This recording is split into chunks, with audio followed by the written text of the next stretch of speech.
What's up, everybody? This is Darren Wong representing the Kinjas, and in this video we're going to learn a breaking freeze called the baby freeze.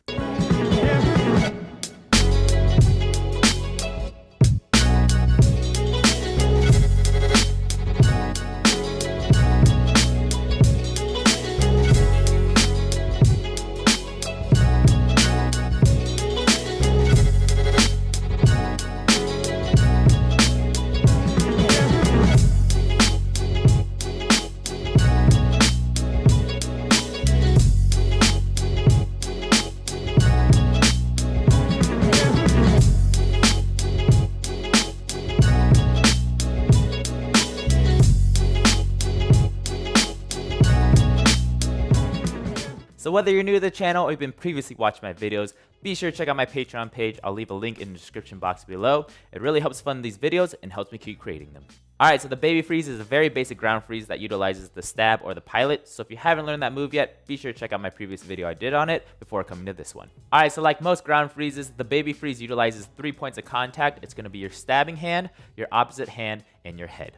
Alright, so for the purposes of this video, I'm going to be using my left hand since I'm left-handed. But again, the same techniques and concepts apply to your right hand, and you should try practicing both as well. Alright, so the first thing we have to go over is how to utilize your head while you're doing that stab or your pilot freeze. So, I'm going to turn the side so you can see this a little bit better. So again, you're going to set up into your pilot. So all I want you to do, again, is to drop your chest so your legs come up. And from here, I want you to go a little bit farther so your head touches the ground. And be really gentle, and you're using your chest to lean forward. So again, I'm here. I'm using my chest to lean forward like a teeter-totter.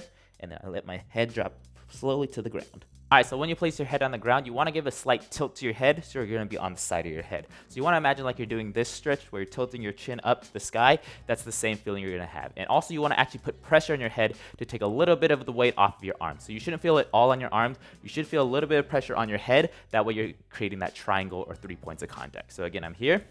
I'm going to go lean forward. And again, I'm going to twist my head almost like I'm facing the camera. I go down and I'm twisting so I'm on top. So again, I'm not flat like this. I'm twisting it up. So if you're up like this, it looks like this. Alright, so once you feel comfortable having those 3 points of contact, now we're going to go over what your legs are doing. So you want to think of your legs as being like this. So you want to think a 90 and a 90 here. So all I'm really doing is I'm going to be placing my elbow on this hand, this is my opposite hand, on the inside of this leg, and my other leg is just going to be floating in the air. Okay, so again, my opposite arm, not my stabbing arm, is going to be here inside my leg, and my left arm is going to be stabbing. So if I go down to the floor, it looks like this. This leg still stays bent. I'm going to put my head down, and I'm just going to lift off and place my right down. So again, I'm here. I'm leaning forward till my weight goes on my arm, and then I place my right on my arm. Alright, so let me turn to the side so you can see a different angle. So again, I'm on my knee. All I'm going to do is I'm going to lean forward almost like I'm doing this, but I'm up here. So I'm going to lean forward until my weight goes forward, place my head on the ground, and lift my leg onto my right arm. So one more time. I'm here. I'm leaning forward, putting my head down on the floor, and placing my right down.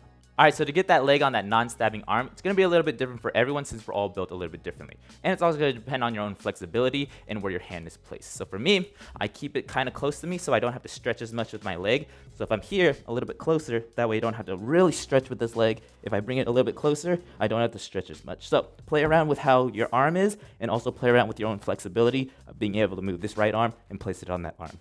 Alright, so as you're training your baby freeze, you really want to make sure that you're putting weight on your head and also putting weight on that right arm as your leg comes onto it. Yes, so you're not all relying on that stabbing arm, you're actually balancing it out between your 3 points. So really utilize the 3 points of contact versus trying to just rely on that stabbing arm. Alright, so here's one drill I like to give my students to help them build up their strength to hold the freeze and also make sure that they're utilizing their head and taking the weight off of their arm. So all I want you to do is get into this baby freeze. Make sure your weight is distributed between your hands and your head. And I want you to lift up your chest so all your weight goes up onto your arms, and then drop it back to your head. So again, I'm focusing on my chest coming up and not my head going up like this. I'm focusing on my chest lifting up and then coming back down. So again, the seesaw effect, but I'm using my head to catch myself so I don't get as tired.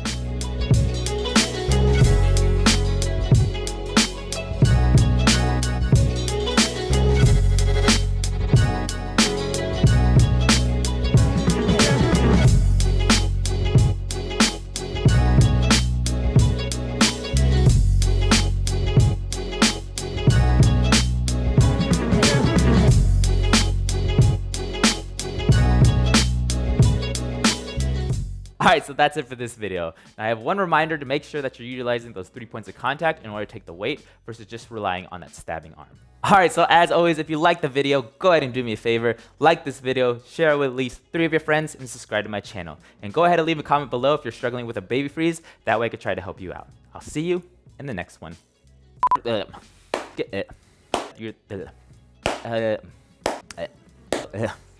Alright, so as...